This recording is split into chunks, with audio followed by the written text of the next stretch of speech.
રાજકોટની સિવિલ હોસ્પિટલમાં મહિલાઓના ચેકઅપ સમયના આપત્તિજનક સીસીટીવી ફૂટેજ વેચવાનું કૃત્ય કરનાર પ્રજ્વલ અશોક તેલી, ચંદ્રપ્રકાશ ફૂલચંદ અને પ્રજ રાજેન્દ્ર પાટીલની અલગ અલગ રાજ્યમાંથી અમદાવાદ ક્રાઇમ બ્રાન્ચ પોલીસે ધરપકડ કરી હતી.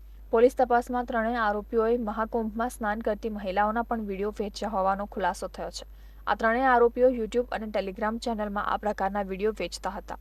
આ માટે તેઓ લોકો પાસેથી મોટી રકમ લેતા હોવાની વિગતો પણ અમદાવાદ સાયબર ક્રાઇમ બ્રાન્ચ પાસે આવી છે. તો બીજી તરફ સીસીટીવી કેઆઈપી એડ્રેસના આધારે રોમાનિયા અને એટલાન્ટાથી હેક થયા હોવાનું પ્રાથમિક તપાસમાં બહાર આવ્યું છે.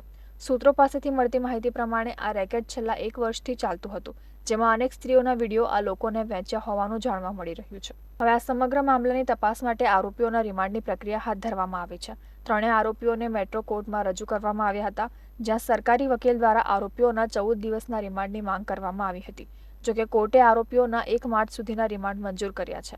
અત્રે ઉલ્લેખનીય છે કે આ વિડીયો આરોપીઓએ જાતે ઉતાર્યા છે કે કોઈની પાસેથી મેળવ્યા છે તેની પણ પોલીસ દ્વારા તપાસ કરવામાં આવી રહી છે. પોલીસ પાસે અનેક જાણકારી સામે આવી છે, જે મુજબ અલગ અલગ થિયરી પર પોલીસ કામ કરી રહી છે. જિલ્લા સાંગલીનો રહેવાસી છે, આ પણ કામ કરતો હતો અને રાજેન્દ્ર પાટીલ આ ટેલિગ્રામ ચેનલમાં કોઈને વિડીયો માંગતા હોય તો એનો પૈસા લઈને મોકલતો હતો.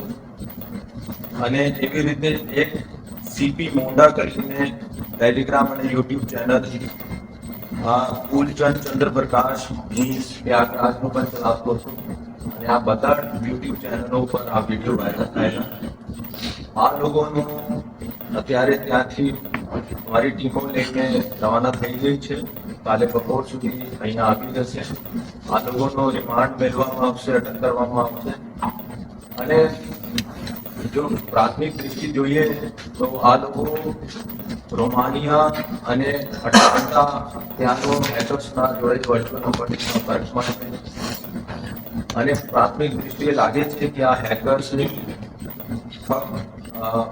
રાજકોટનો નથી, પણ દેશનો અલગ અલગ હોસ્પિટલનો પણ સીસીટીવી હેક કરેલા છે.